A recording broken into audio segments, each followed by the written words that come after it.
Rebel Moon Part 1, A Child of Fire, is the first part of this two-part movie, Rebel Moon, that is directed by Zack Snyder, and it is pretty much a sci-fi fantasy Star Wars ripoff, in my opinion. So it's got all the things you would expect from a Zack Snyder movie and his Zack Snyder antics, and it didn't really surprise me. Everything I expected was in this movie. As I've said it before, I am not a big Zack Snyder fan. I mean, his movies usually just don't do it for me. For the ones I've seen and I've enjoyed, at most they were okay. All the other ones I didn't like. Some I couldn't even finish. Now, that's just my honest opinion. I'm not being biased. Believe me, I'm not being biased because no matter what the movie is, no matter who is directing it, I always try to give the movie a 50-50 chance. Even if I think the movie's going to be terrible. Believe me, I think Aquaman 2 is going to be a shit show. But I'm still giving it a 50-50 chance that it's going to be good. And that's how I did it with this movie, even though it was made by a director that I'm not a big fan of. First, I want to start with that title, Child of Fire. I mean, it's that word, fire. That's just like a niche now to get people hooked. I mean, do you know how many movies I can name off the top of my head with the word fire in it? Fire in the Sky, Courage Under Fire, Man on Fire, Reign of Fire, Catching Fire, The Goblet of Fire. Then again, those last two were based off books of the same name, but pretty much I think I made my point. This movie is a clear example, or actually not clear, another example of a movie that had potential but did not deliver. I mean, this movie, in the beginning, it was solid. No, it wasn't amazing or anything like that, but I mean, it was still solid enough to keep me interested. Then after that, everything just kind of duped down a little bit more. And also another thing, this actually wasn't just Star Wars I saw in here. I actually felt like I was seeing a little bit of Alita the Battle Angel as well. I mean, there were certain parts as this movie was going on that I was picking out pieces that I was saying, I remember seeing something like that in this movie. I remember seeing stuff like that in this movie. I mean, there were a lot of sci-fi, I guess, notes in here that Zack Snyder pulled from other movies. And the slow motion shots. Oh my god. I mean, when you're watching a Zack Snyder movie, you're expecting slow motion shots. And when he does slow motion, I will admit, some of his shots look pretty badass.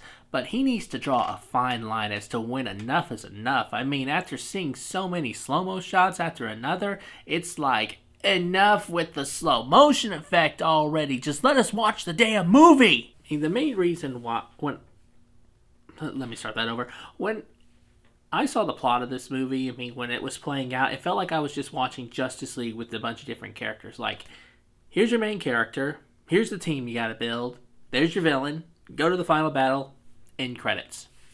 I'm like, can you get any blander there? I mean, come on. I mean, the main reason why this movie does that, I mean, and why I get that kind of feeling is because this movie completely revolves around our main character, Cora, who is played by Sofia Boutella, by the way.